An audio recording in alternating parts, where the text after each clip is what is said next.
समशीतोष्णकटिबंधीय मानसूनी प्रकार की जलवायु उत्तर प्रदेश। मानसूनी प्रकार की जलवायु इस बेल्ट में किसी भी देश में देखोगे ना दोनों तरफ, तो दोनों तरफ जो मानसूनी प्रकार की जलवायु पूरा भारत उसके बीच में आता है। भारत पूरा उसी के बीच में आता है। मैं बताया कि जो इसका नाम इसका समशीतोष्ण उष्णकटिबंध क्यों पड़ा, इसलिए पड़ा कि मान लो यही यूपी, ठीक 23.5, क्योंकि यूपी ये जो जलवायु उष्ण कटिबंध का जो क्षेत्र है 23.5 अंश ऊपर से 23.5 अंश नीचे से, अर्थात कर्क रेखा से मकर रेखा के बीच की जो जलवायु है इसको हम कहते हैं उष्ण कटिबंध। इसको क्या कहेंगे? उष्ण कटिबंधीय जलवायु, क्योंकि यही बेल्ट है जहाँ पे सागर भी बहुत अधिक है। देखो मैं जितने भी महासागर हैं यही तो है, बाकी तो ऊपर और नीचे जो सागर आते हैं तो वो तो कुछ दिन बर्फ में जमे रहते हैं, लेकिन यहाँ पे सागर जो पानी वाले सागर हैं यही बेल्ट है। इसी बेल्ट को पढ़ना होता है जाकर विशेषकर, यहीं पे तुमको सागर मिल जाएगा, यहीं पे जो विविध प्रकार की वनस्पतियाँ हैं, फिर जो है क्या कहा जाता है कि जीवन से संबंधित, हाँ विविधता, जैव विविधता, बायोडाइवर्सिटी, ये सारी चीज़ें यहीं पे, जनसंख्या भी यहीं मिलेगी। जहाँ उपयुक्त यहाँ पे जनसंख्या नहीं मिलेगी, कैसे मिलेगी? यहाँ पे बहुत विरल है। अनुकूल वातावरण रहेगा वहीं ना जनसंख्या मिलेगी। हाँ, अब ये अब धरती पर रहने लायक जगह भी, अब ये वाला बेल्ट छोड़ दो, 5 अंश से और 5 अंश से विषुवत रेखा के 5 अंश नीचे और 5 अंश ऊपर छोड़ दिया। हालांकि आबादी तो यहाँ बहुत अधिक है, लेकिन जो रहने के लिए जो अच्छा क्लाइमेट होता है वो सबसे शानदार क्लाइमेट यही मिलता है। 3.5 से ऊपर जो है रहने के लिए बहुत अनुकूल होता है। 3.5 भी तो रहने के लिए, हाँ, वहाँ पे भी रहने के लिए अच्छा होता है। 23.5 से 66.5 वाला जो बेल्ट होता है, अभी भी 66.5 वो ऊपर वाला नहीं, थोड़ा सा नीचे मान के चलो, आगे 23.5 से 42 के बीच में जो देश होते हैं यहीं पे लोग जो है रहना पसंद करते हैं, क्योंकि यहाँ पे मौसम संबंधी जो परिवर्तन होते हैं ना वह बहुत सीमित होते हैं। और इस तरह का जैसे कि ये बेल्ट है कि उमस वाला, ये सारी चीज़ें वहाँ पे नहीं होती हैं, और न बहुत गर्मी होगी न बहुत ठंडी होगी। एक तरह से यही इमेजिन कर सकते हो। कोई इस पर गया है देहरादून मसूरी? हाँ सर, मैं गया। बाकी कोई नहीं गया? सभी लोग गए, बताते नहीं। किस रूट से गए थे? तो ट्रेन से गया था, उसके बाद ट्रेन से गए थे ना? हाँ। हरिद्वार। हरिद्वार था।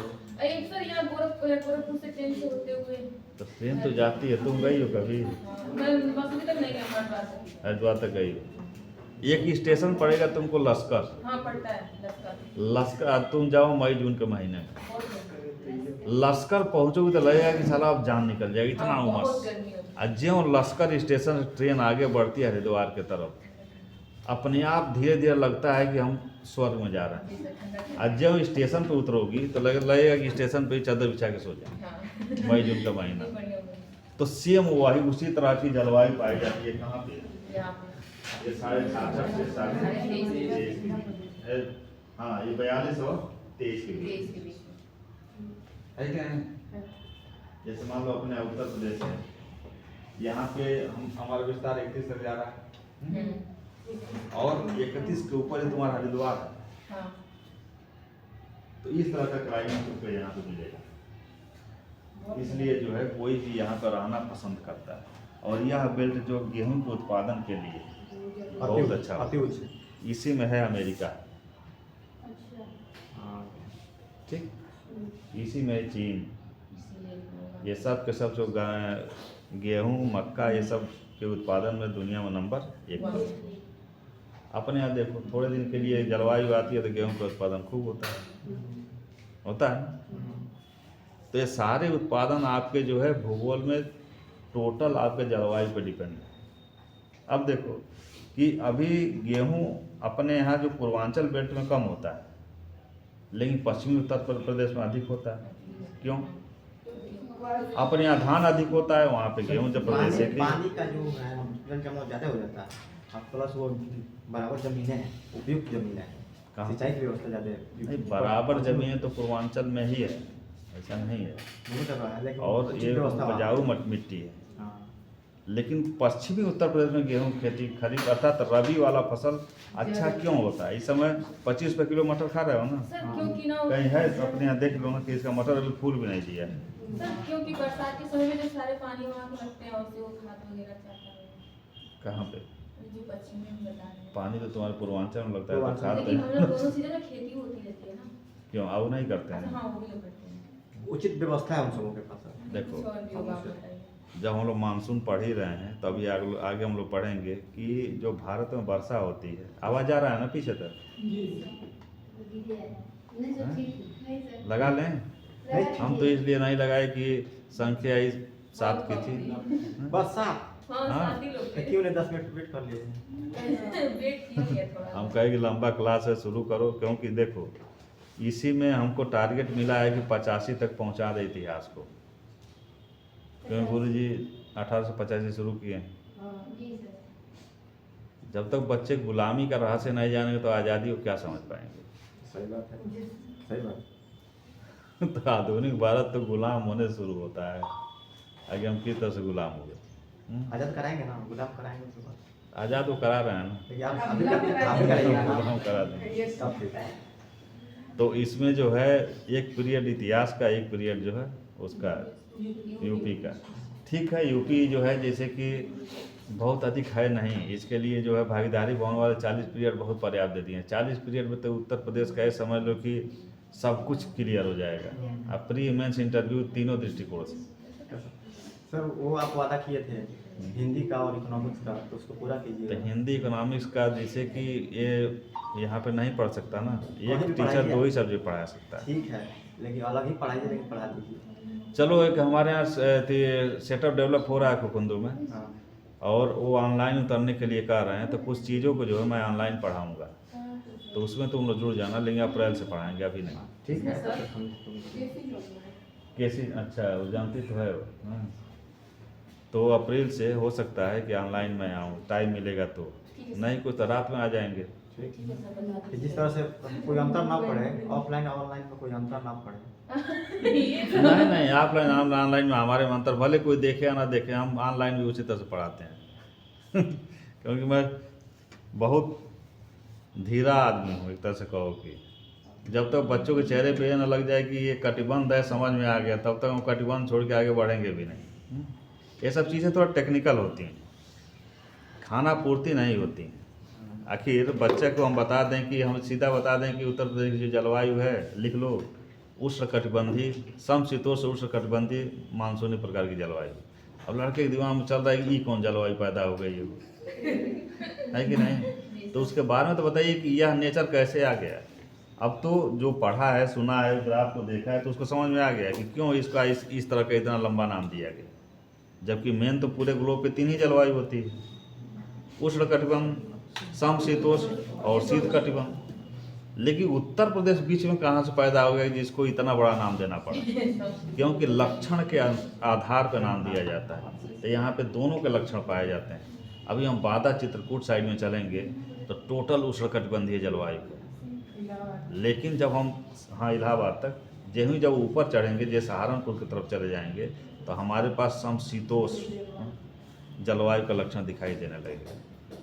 उसके पीछे अक्षांश तो है ही, साथ में हिमालय से कम दूरी का होना भी। तो ये सब चीज़ें जो एकदम कायदे से 40 पीरियड में जो है ना, यूपी ख़त्म हो जाएगा। हम देख रहे हैं यूपी का इम्पोर्टेंस इतना बढ़ता जा रहा है उत्तर प्रदेश में, कि हमें लगता है कि ये जो SSS अपने यहाँ ना, इसमें हमें लगता है कि अब तो डिसाइड कर दिया है कि इसमें इतना यूपी पूछेंगे। अब बहुत सही भी डिसाइड किया है। अगर जो समूह की नौकरी तक के लोगों को या PCS के नौकरी वालों को, अब उत्तर प्रदेश PCS में जो लड़का सेलेक्ट हो गया, अब उसको कभी भी राजस्थान और बिहार नहीं भेजा जाएगा। उसको नौकरी करना कहाँ पे? उत्तर प्रदेश में। अपने आप में एक देश। तो कम से कम उत्तर प्रदेश को तो इतना कायदे से जानता रहे। अब देखिए, अब उसमें समूह में एक वैकेंसी आती है सेक्रेटरी वाली, सेक्रेटरी, हाँ, सचिव, क्या है, ग्राम विकास अधिकारी या ग्राम पंचायत अधिकारी, इसमें कर दिया है क्या, ग्राम विकास एक पोर्शन ही रख दिया है और उससे काफ़ी क्वेश्चन पूछा जाएगा। तो जो लड़के को नौकरी करना है उस सेक्टर को तो कायदे से पढ़ के आए हो। तो इसलिए उत्तर प्रदेश में ये बदलाव हुआ है काफ़ी, या कि उत्तर प्रदेश के बारे में देखो, लेखपाल वाला है तो इसमें कितना क्वेश्चन पूछेगा, 20 से 22 क्वेश्चन। और कितने का पेपर है, कई क्वेश्चन का, 100 क्वेश्चन। 100 क्वेश्चन में उसको रीजनिंग मैथ भी पूछ लेना है, जीएस भी पूछ लेना है, और 20 से तो कहने का मतलब कि थोड़ा बहुत लड़का रीजनिंग जानता है, वो जीएस जानता रहे और यूपी को चाट जाए कायदे से कि एक भी क्वेश्चन ना गलत हो, और रीजनिंग मत लगा ले, तो उसको तो नौकरी का अंबार लग जाएगा उत्तर प्रदेश। यही तो है, क्योंकि 70 से ऊपर, 70 से 75 के बीच में रहा तो उसको सिलेक्शन मिलना है। यदि यूपी में अगर जो 22-23 क्वेश्चन पूछ रहा है, 20-22 क्वेश्चन, और टोटल वो सही कर ले गया, और जीएस के कुछ पोर्शन को सही कर ले गया, और मैथ मानते हैं कुछ गलत भी करे, रीजनिंग टोटल सही कर ले, तो 70-80 के बीच में पहुँच गया।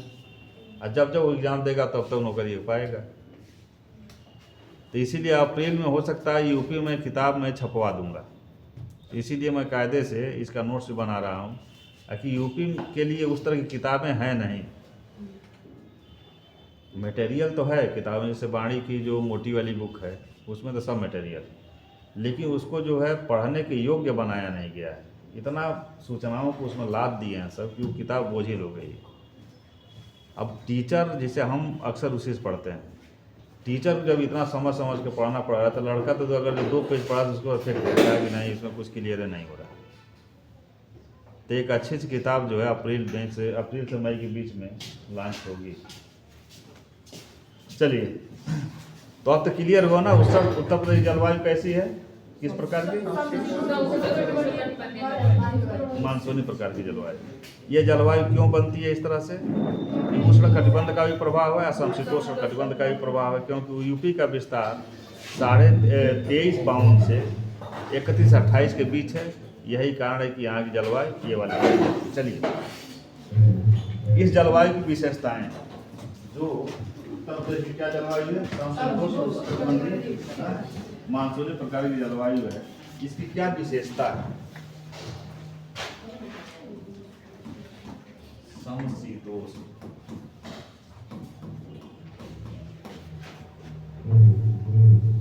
उष्णकटिबंधीय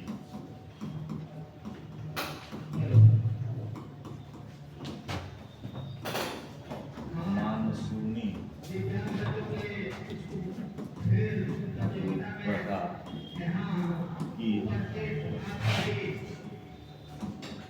की जलवायु की विशेषताएं।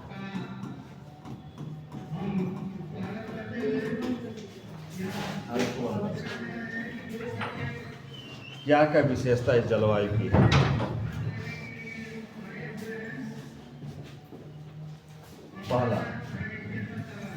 पहली विशेषता, हवाओं की दिशा, हवाओं की दिशा के कारण मौसम में बदलाव।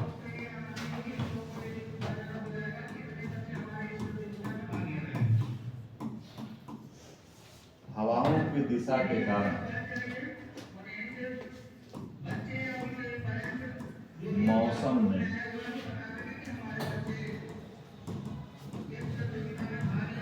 बदलाव। हवा का रुख मौसम का मिजाज तय करता है कि मौसम किस तरह का होगा, वो हवा पे डिपेंड है। अगर मान लो हवा पूर्वा बहने लगी, जिसको हम लोग पूर्वा करते हैं, तो रिलैक्स मिलता है ना, लेकिन चिपचिपाहट रहेगी, रिलैक्स रहेगा लेकिन चिपचिपाहट रहेगी। लेकिन वहीं पे अगर जो हवा मई जून वाली पश्चिम की तरफ से चलने लगे तो आखिर ये बताओ, पूर्वा क्यों जो है हमको थोड़ा राहत देती है, ठंडी होती है, और पछुआ क्यों जो है झुलसा देने वाली है? नमी, उस हवा में नमी होती है, इधर सूखी रहती है। वो तो ठीक है, नमी और सूखी रहेगी। हम कूलर चलाते हैं नमी के लिए। सर पूर्वा हवा के सामने पड़ेंगे, एकदम सामने, बहुत आनंद आएगा। वो नहीं, क्यों ऐसा इसलिए कि होता उस हवा में नमी होती है, उधर से बंगाल की है? खाड़ी यार ऐसे कहो ना कि बंगाल की खाड़ी के तरफ से वो आ रही वही है। ना कह रहा था। अब पछुआ कहाँ से आ रही है? थार के रेगिस्तान से। इसमें कुछ भी नहीं। अभी हम लोग लू को पढ़ेंगे कि कहाँ पैदा होता है, किस किस तरह से बढ़ता है। तो यही कारण है, जो जल से टच होकर जो हवा आएगी, जैसे मान लो एक बागीचा में बैठ जाओ, 2 बागीचे और एक बागीचा के चारों तरफ जो है तालाब हो,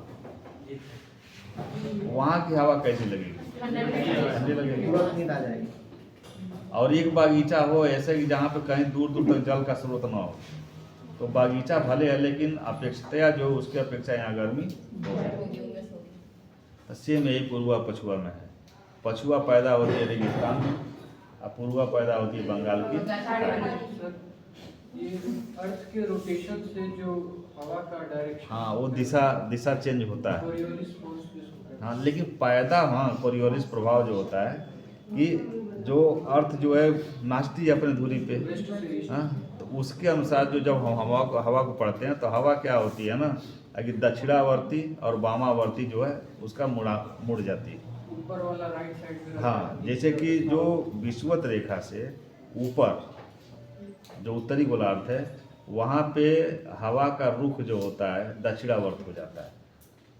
जैसे हवा ऐसे चल रही है तो अपने आप थोड़ा सा दक्षिण की तरफ जो है, दक्षिण अर्थात दाहिने तरफ विक्षेपित हो जाती है। और जो दक्षिणी गोलार्ध है वहाँ पे हवा अपने आप सीधे चल रही है तो बाएं तरफ हल्का सा विक्षेपित हो जाती है। ये है कोरियालिस बल, जो कोरियालिस नाम का वैज्ञानिक इसको से ये किया था। तो वो तो ज्योग्राफी वाले पढ़ाएंगे, अब हम यूपी पढ़ा रहे हैं तब उसमें कहाँ घुसा रहे हैं। नहीं सर, हवा की बात हो रही थी। तो हवा पर्टिकुलर यूपी वाली है, समझो कि पूर्वा जो है बंगाल की खाड़ी तर साइड से आती है इसलिए थोड़ा ठंडी रहती है। अब पछुआ पैदा होती है थार के रेगिस्तान में, और उधर से जब चलती है तो फिर जो है उसके पीछे ये भी कारण है, बंगाल की खाड़ी में पैदा भी होती है पूर्वा हवा, और जब आगे बढ़ती है तो उसको नमी युक्त, जैसे कि इस बेल्ट में पूरब साइड में पानी है। थोड़ा दलदल, पानी और जंगल, ये सब चीज़ों से टच होते हुए आती है और वो थार के रेगिस्तान में पैदा हो रही है। आगे बढ़ती है तो अरावली की पहाड़ी, वो स्वयं जो है उजाड़ है, कहाँ वो बहुत हरियाली है नहीं अरावली में वो, और उसके बाद आगे बढ़ने के बाद बहुत जल वाला स्रोत मिलता नहीं है। तो हालांकि जिस तरह से वो पैदा होती है थार के रेगिस्तान में, उसके अपेक्षा कुछ ठंडी हो जाती है, फिर भी जो है पूर्वा की अपेक्षा बहुत झुलसाने वाली होती है। सर प्रोड्यूस कैसे होती है? उत्पन्न कैसे होती है? उत्पन्न अभी हम बता रहे हैं ना, अभी बता रहे हैं, अभी इसको देख लो तो हम उत्पन्न कराएंगे। ऐसा नहीं है कि हम बिना उत्पन्न कराए छोड़ेंगे, हम जानते हैं कि केवल यूपी को ये करके नहीं समझ में आएगा। चलिए ये विशेषता देख लो इसकी क्या है। हवाओं की दिशा के कारण मौसम बदलाव, और जो मौसम में बदलाव होता है इसी को हम कहते हैं मानसून।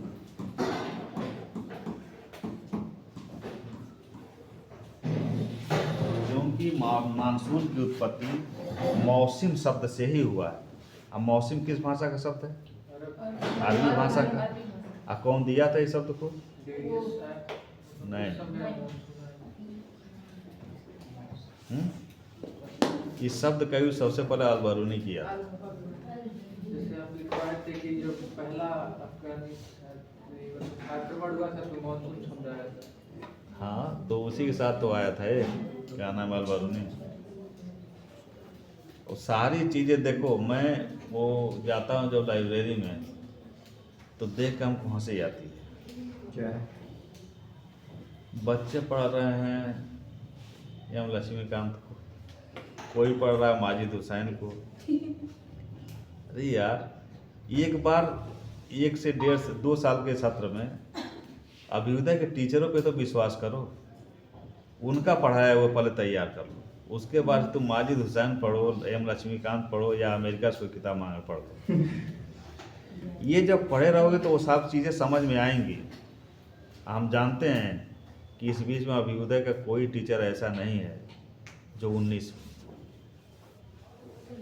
बच्चे भले 19 हों, लेकिन हर टीचर, क्योंकि चाहे अनिल सर हों या फिर जो है अमित सर दिनेश सर हो, अमित मतलब कोई भी हो, सबके पास एक ठीक ठाक अनुभव है कंपटीशन का। तो पहले उनके नोट्स को तैयार कर लो, और तब उस नोट्स को तैयार करने के बाद कोई किताब उस सब्जेक्ट पे उठाओ, किताब भी समझ में आएगी और लगेगा कि हमारी तैयारी कंप्लीट हो गई। केवल भागने से कुछ होता नहीं है कि इसको पढ़ लें उसको पढ़ लें। अरे यार, एम लक्ष्मीकांत को समझने के लिए तो पहले बेसिक तो संविधान का समझ लो। अब बेसिक कौन बताएगा? टीचर, जो 2-2 4-4 लाइन लिखवा रहा है। अभी मान लो कि मैं यूपी पढ़ा रहा हूँ और मानसून भी पढ़ा रहा हूँ, सबसे अधिक सूचनाओं के कलेक्शन वाली किताब परीक्षावाणी है। परीक्षावाणी लेके बैठ जाओ बिना पढ़ाए तो नहीं समझ में आएगा। अभी इस चैप्टर को पढ़ने के बाद परीक्षावाणी पढ़ोगे तब लगेगा कि नहीं सारी चीज़ें क्लियर हो रही हैं। तो आप लोग उड़िए मत। देखिए, हम जानते हैं जिस बेल्ट से हम लोग आते हैं उस बेल्ट में 22, 23, 24 साल में सिलेक्शन एक तरह से असंभव। 22, 23, 24 साल की एज में सिलेक्शन अभी असंभव है। हाँ ठीक है, बहुत मेहनत करने के बाद आदमी मेंस लिखना शुरू कर देगा। इस बेल्ट के लोगों के लिए सिलेक्शन का जो आदर्श टाइम होता है 27-28 साल में होता है। तो अभी पर्याप्त टाइम है, तो आराम से पढ़ो। कूद के जो है बड़ी बड़ी किताब पढ़ने से बड़ा ज्ञान नहीं आता है। पढ़ रहे हो एम लक्ष्मीकांत और कोई पूछ दिया कि मूल अधिकार कितने होते हैं, फंस गए, कल्याण हो गया। तो पहले उसको देखिए आप लोग। बेसिक कुल मिला के अभ्युदय का उद्देश्य जहाँ तक हमको समझ में आता है कि अभ्युदय का उद्देश्य यही है, IAS PCS बनाना नहीं, IAS PCS के योग्य बना देना, IAS PCS की तैयारी के योग्य बना देना, ताकि बेसिक एक फाउंडेशन तैयार कर दे जिससे कि लड़का जो स्वयं जो है किताबों का कलेक्शन करके पढ़ के बने। क्योंकि क्लास में पढ़ के तो कोई नहीं बता, हाँ क्लास में उसको दिशा मिल जाता है क्या नहीं पढ़ना है। अभी दृष्टि बहुत बड़ी कोचिंग है सिविल की, उसमें एक नया लड़का बैठे 2.5 लाख फीस देके, वो कहीं अभ्युदय वगैरह में कहीं पढ़ा नहीं हो, बस सीधे जो है अमीर बाप का बेटा है, सीधे फीस जमा किया कि हम सीधे विकास देवी कीर्ति से ही पढ़ेंगे, वो बैठे। और एक लड़का जो किसी भी अभ्युदय, किसी भी जिले के अभ्युदय में साल भर अपना टाइम बिताया, वो बैठे दृष्टि कोचिंग में। कौन आगे रहेगा? चीज़ों की समझ जो है अभ्युदय के पास दिमाग में, उसका साल और 12 महीना जो है ये सारी चीज़ों को जो खाका उसके दिमाग में तैयार है। और एक जो प्लेन BA करके बैठ गया, कहीं नहीं गया, तो समझ लो कि अभ्युदय वाले से कम जो है ना 2 से 3 साल पीछे रहेगा। और वो समझ भी नहीं पाएगा क्योंकि बड़ी कोचिंग के बेसिक चीज़ों को नहीं बताती हैं। विकास की विधि कीर्ति ये नहीं बताने आएंगे आपको कि उष्णकटिबंधीय मानसूनी प्रकार की जलवायु उत्तर प्रदेश में क्यों इसका नाम पड़ा। बस वो पढ़ाते हुए अपने फ्लो में चले गए कि ये जलवायु का प्रकार है, जिसमें उत्तर प्रदेश इस प्रकार में आता है। किसी स्टूडेंट की औकात भी नहीं है कि बहुत बड़े टीचर हैं कि पूछ भी दें, और लोग विरोध करने लगेंगे, पूछ भी दें कि सर इसका नाम ऐसा क्यों पड़ा। पूछ देंगे तो हो सकता है कि वही मजा ले लें बच्चे का, और अन्य बच्चे भी हो सकता है कि अरे यार इसको ये भी नहीं पता, टाइम बर्बाद कर रहा है। बच्चा इसलिए नहीं पूछेगा कि वो पूछ दिए, छोटी सी तो चीज़ है इसीलिए गुरु जी नहीं बताया, छोटी सी चीज़ है, बाहर चल के लड़के हम लोग मज़ा लेना शुरू कर देंगे। तो ये सब चीज़ें जो है ना, इसका आप लोग जो है सदुपयोग की, लेकिन लड़के सदुपयोग करना नहीं जानते। लड़कों को तो चिड़ीमारी से फुर्सत नहीं है। सही बात है। हाँ, बस एक ही इन सब का धंधा है कि चिड़ीमारी करो। ऐसा चिड़ीमारी करेंगे ना, अपनी चिड़िया जब आएगी वो भी उड़ जाएगी इन सबों से। चिड़ियों के पीछे जो अपना टाइम बिता रहे हैं सब ना, जो बाप महतारी जो है इसके लिए पर्टिकुलर चिड़िया लेके आ जाएगी तो वो भी उड़ जाएगी। टाइम ही नहीं रहेगा। हाँ, टाइम ही नहीं रहेगा। टाइम कैसे रहेगा भाई? जब कुछ बनने का टाइम था उस समय तो चिड़ियों के पीछे दौड़े। हाँ, यानी कि सबसे घातक यही है। अब मान लो अपने यहाँ चिड़िया पाल लो, चिड़िया को दाना ही मत डाल दो। नहीं, घातक नहीं है, घातक आदतें होती हैं। घातक तो कुछ नहीं होता है, घातक आदतें होती हैं। चलो विशेषता में तीसरी इस मौसम को क्या कहा जाता है? मानसून। अर्थात ये टोटल ये बेल्ट केवल हवाओं की दिशा के कारण ही मौसम में बदलाव अनुभव करेगा। अगर हवा का दिशा सेम रहा तो कोई मौसम बदलाव नहीं होगा। दूसरा,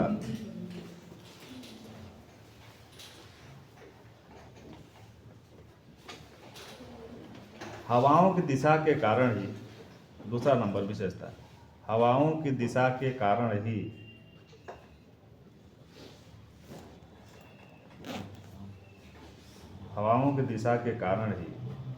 वर्षा की तीव्रता में परिवर्तन होता रहता है। हवाओं की दिशा के कारण ही वर्षा की तीव्रता में परिवर्तन होता रहता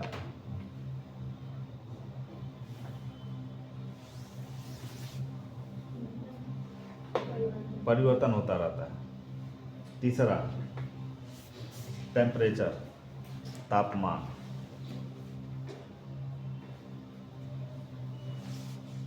इस तरह के जलवायु क्षेत्र में, किस तरह की, जो उत्तर प्रदेश की जलवायु है, इस तरह की जलवायु क्षेत्र में वर्ष में, इस तरह के जलवायु क्षेत्र में वर्ष में मुख्यतः तापमान के आधार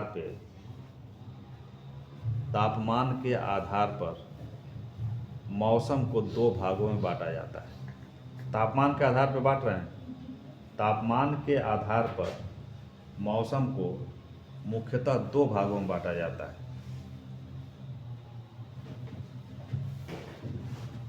एक है गर्मी और दूसरी है सर्दी।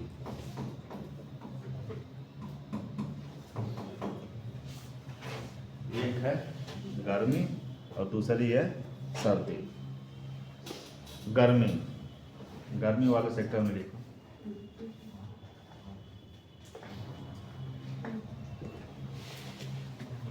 गर्म, आर्द्र। गर्मी कैसी होती है? गर्म होती है। आर्द्र होती है। आर्द्र का मतलब क्या है? हवा में नमी। आर्द्र एवं वर्षा वाली होती है। एवं वर्षा।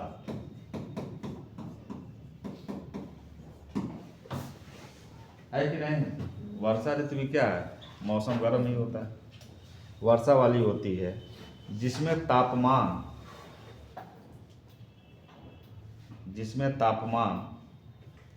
18 डिग्री सेंटीग्रेड से अधिक होता है। तापमान 18 डिग्री सेंटीग्रेड से अधिक होता है। 18 डिग्री सेंटीग्रेड से अधिक होता है।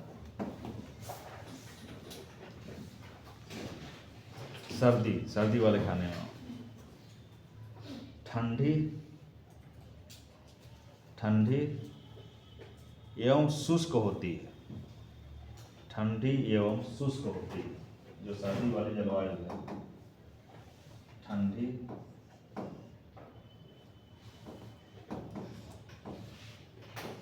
एवं शुष्क।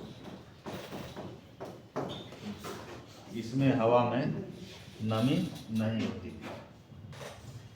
हवा में नमी नहीं होती। ठंडी एवं शुष्क होती है यहाँ की सर्दी। लेकिन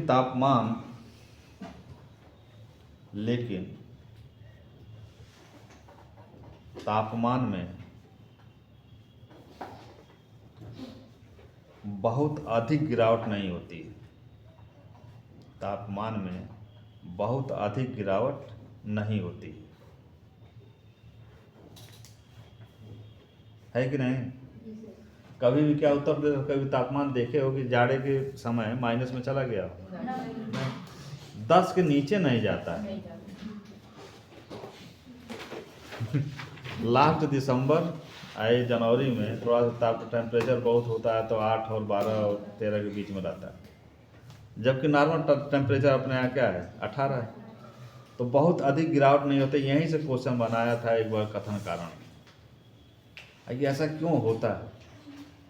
उत्तर प्रदेश में जो टेम्परेचर अभी हम बताए कि टेम्परेचर सर्दी ऋतु में, गर्मी में तो है 18 से ऊपर रहता है, लेकिन जो सर्दी ठंडी के समय टेम्परेचर में बहुत अधिक गिरावट नहीं होता है।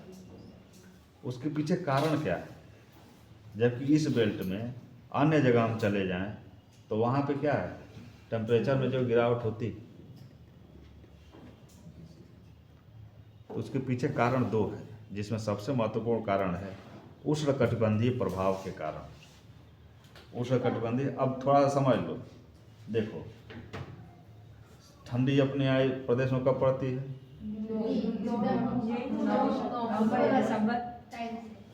अरे 15 दिसंबर के बाद ही तो थोड़ा स्वेटर वेटर पहनने की जरूरत पड़ती है।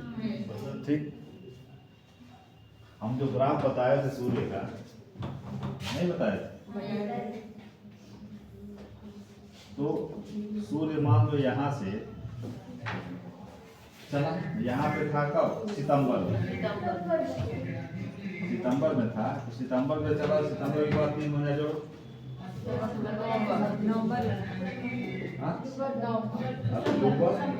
नवंबर, दिसंबर। तो दिसंबर में सूर्य आ गया होगा यहाँ पे 22 दिसंबर को। जब 22 दिसंबर को सूर्य यहाँ पे आ गया तो फिर यहाँ पे हमारे यहाँ ठंडी की शुरुआत यहाँ से हो गई, क्योंकि सूर्य भाग रहा है हमसे, जो है दूर भाग रहा है, तो ठंडी की शुरुआत हो गई। और सूर्य फिर क्या हुआ, दिसंबर के बाद फिर लौटना शुरू कर दिया और मार्च में यहाँ आ गया। तो जब तक सूर्य इसके बीच में है यहाँ तक, वही समय है तुम्हारा दिसंबर और जनवरी, है ना। उसके बाद से सूर्य आ गया यहाँ से विषुवत रेखा में मार्च में, तो सूर्य वाली जो कंडीशन है, तो ये कहाँ पे अधिक जो है ठंडा कर पाएगा। जब सूर्य हमको घुरिया रहा है, यहाँ तक गया, ठीक है, इतना देर तक, यहाँ से यहाँ तक मान लो यही टाइम है तुम्हारा, जो है मान लो कि 10 दिसंबर तक यहाँ पे रहा होगा, 22 दिसंबर को यहाँ पहुँच गया, ठंडी बढ़ गई, फिर यहाँ से आने में इसको जो है कितना लगा, मान के चलो कि जनवरी भर लग गया, यहाँ से आके फिर लौट रहा है, उसी बीच में तो ठंडी पड़ रही है। उसके बाद तो इसकी किरणें जो है यहाँ पे पड़ने लगी, फिर यहाँ तक अब आच्छादित होने लगी। तो यही कहा गया कि यहाँ पे इस प्रदेश, अपने प्रदेश में बहुत अधिक शीत का प्रभाव नहीं पड़ता है। उसके पीछे कारण यही है कि हम उष्णकटिबंध से सटे हुए, एक कारण ये हो गया। लेकिन आगे बढ़ने के बाद कुछ प्रदेश ऐसे मिलेंगे कि इसी अक्षांशीय विस्तार पे वहाँ पे ठंडी बहुत अधिक पड़ जाती है।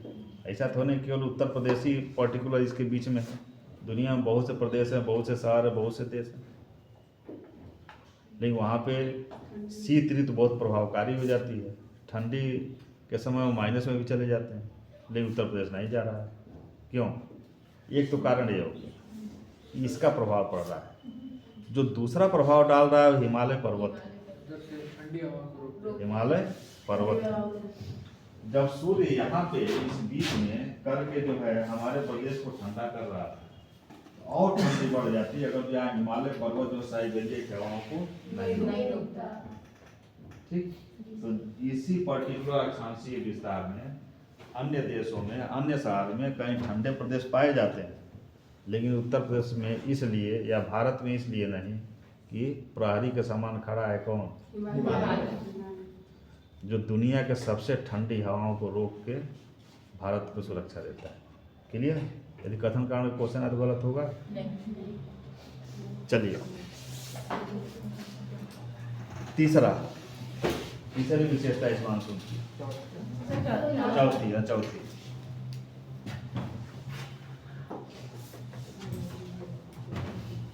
चौथी विशेषता वर्षा। हम क्या देखे विशेषता में? तापमान देख लिए, हवाओं की दिशा देख लिए, सर्दी गर्मी देख लिए, वर्षा।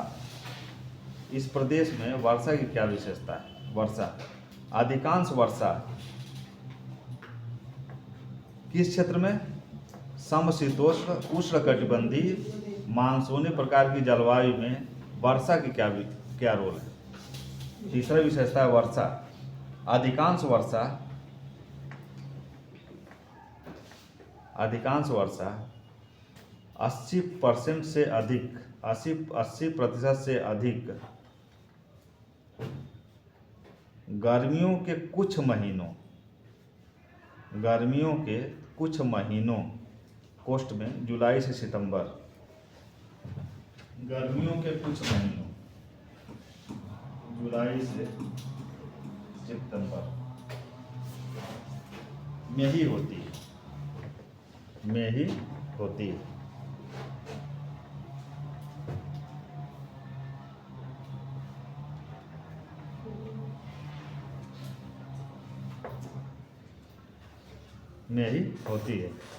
देखते भी हो, ये तो देखने वाले, अनुभव करने वाली बात है। इतने बड़े हो गए हो कि वर्षा जो कितने बीच होती है।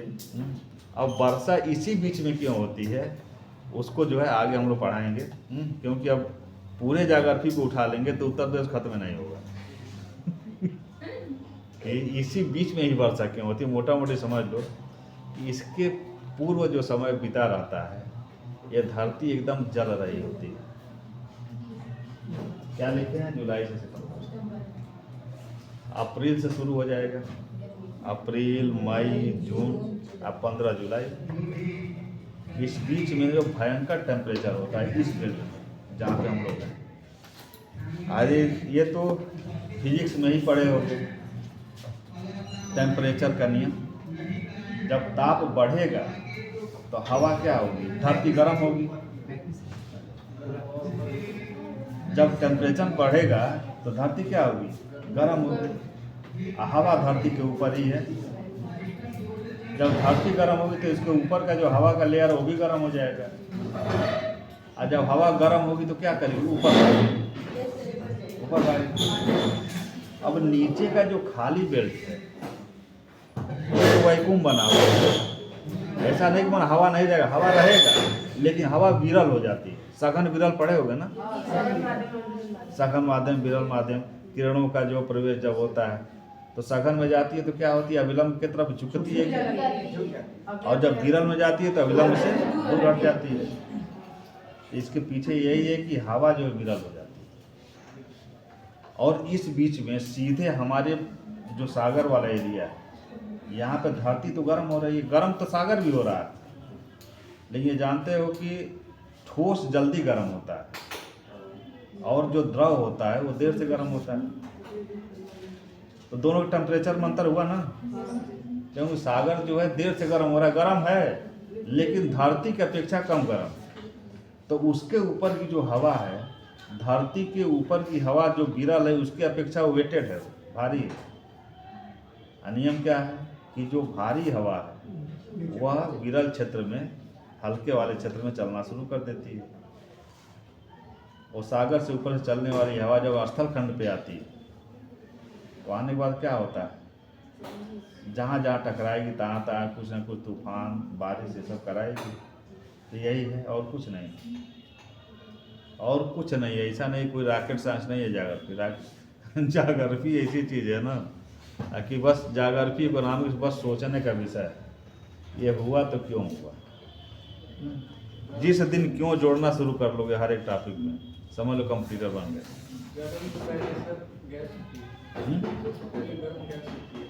गैस गर्म होती है, लेकिन ये बताओ जो वो है, नहीं तो यहाँ गैस वाला हम दो ही चीज़ पे लेके चल रहे हैं। मानसून में गैस का प्रभाव नहीं है, जल से और स्थल। पहले ही गर्म कौन? मतलब सॉलिड अगर लिक्विड को कंपैरिजन करें तो हाँ? सबसे पहले लिक्विड गर्म।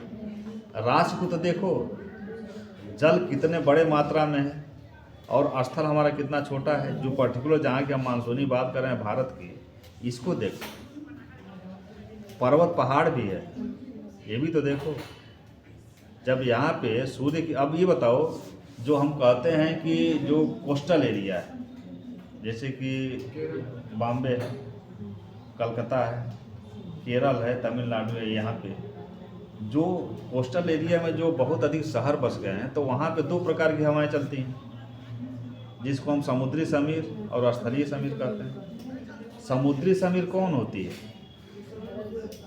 जो समुद्र से होकर स्थल की तरफ बहती है, और समुद्र से होकर स्थल की तरफ बहती है। ये कब बहती है? रात में बहती है, नहीं दिन में बहती है, दिन में, क्योंकि दिन में स्थल खंड गर्म हो जाता है तो यहाँ की हवा ऊपर उठ जाती है। जल भी गर्म हो रहा है लेकिन इसके अपेक्षा कम गर्म हो रहा है, तो वहाँ की हवा भारी है। वो भारी हवा ये शहर के, जैसे मान लो बॉम्बे को मान लो, बॉम्बे में बहुत अधिक कंस्ट्रक्शन है, और जब कंस्ट्रक्शन है तो हम कंक्रीट का जंगल इसका नाम देते हैं कि कंक्रीट का जंगल। कंक्रीट का जंगल का मतलब कि वो जंगल नहीं है, बस मकाने हैं। तो जब सूर्य की किरणें पड़े तो मकाने जल्दी गर्म हो जाएंगे ना, और जब मकाने गर्म हुई तो वहाँ की हवा भी तो गर्म हो गई, वो भी ऊपर उठ गई। तो दिन के समय समुद्र की ओर से भारी हवा स्थल खंड पे चलने लगती है, और जब जल देर से गर्म हो रहा है ना, लेकिन जो है जब स्थल जल्दी गर्म हो जा रहा है तो रात में बहुत जल्दी ठंडा भी हो जाता है। रेगिस्तान में चले जाओ, रेगिस्तान में जितना ही अधिक कष्टदायक आपको जो है दिन होता है, उससे कम जो है रात नहीं कष्टदायक होती है। अचानक ठंडी पड़ जाती है मई जून के महीने में, सूर्यास्त हुआ नहीं, आखिर रेत बहुत जल्दी ठंडा हो जाता है। हीट छोड़ देता है क्योंकि इंटरमॉलिक्यूलर स्पेस कम होता है। हाँ, तो वही कंडीशन कि जब बम्बई में मकाने दिन में सूर्य की रोशनी से गर्म हो जाती हैं तो हवा गर्म होती है, दिन में जो है समुद्र की ओर से हवा चलने लगती है, लोगों को राहत मिलता है। और रात में जल्दी वो मकाने ठंडी हो जाती हैं, जल उतना जल्दी ठंडा होता नहीं है, इसलिए अब इसकी अपेक्षा जो है स्थल खंड की हवा जो है वेटेड हो जाती है समुद्र की ऊपर वाली हवा से। तो इसलिए अब स्थल खंड की हवा जाने लगती है कहाँ पे? समुद्र की ओर। तो इसी को हम कहते हैं स्थलीय समीर, और उसको कहते हैं जलीय समीर। यही कारण है कि 17 में IAS इसी पे क्वेश्चन वो आधारित करके पूछ दिया था कि महानगर बहुत अधिक पोल्यूटेड है, नहीं बहुत अधिक वहाँ पे आबादी है और वहाँ पे वाहनों की संख्या अधिक है, फैक्ट्रियाँ भी अधिक है। देखो कोस्टल एरिया में जो शहर महानगर है, चेन्नई देख लो, महाराष्ट्र देख लो, कलकत्ता देख लो, महाराष्ट्र मुंबई, कंपनियां भी अधिक हैं, गाड़ियां भी अधिक हैं, फिर भी दिल्ली की अपेक्षा पोल्यूशन वहाँ कम है, एयर पोल्यूशन कम है वहाँ पे। उसके पीछे यही है भौगोलिक प्रभाव और हवाओं की दिशा। वहाँ पे 24 घंटे में 12 घंटा हवा समुद्र की ओर से ताजी हवा ला करके स्थल में भर रही है, और ज्यों रात में 12 घंटा हो रहा है, ज्यों सूर्यास्त हो रहा है, स्थल खंड की जो हवा को खींच ले रहा है किधर? समुद्र की ओर। जो भी जो एयर पोल्यूशन है वो चला गया समुद्र में। लेकिन दिल्ली में ऐसी का दशा नहीं है। 2017 में IAS क्वेश्चन पूछा था मेंस में 12 नंबर में। तो ये चीजें समझ में आई। कहाँ थे? वर्षा ऋतु। हाँ, जुलाई से सितंबर में ही होती है, ये वर्षा ऋतु। इस जलवायु की विशेषता मैं बता रहा हूँ। चौथा, पांचवा, वनस्पतियाँ। ऐसी जलवायु क्षेत्र में वनस्पतियाँ कैसी होती हैं? वनस्पतियाँ पर्णपाती वन पाए जाते हैं। पर्णपाती वन का मतलब क्या है?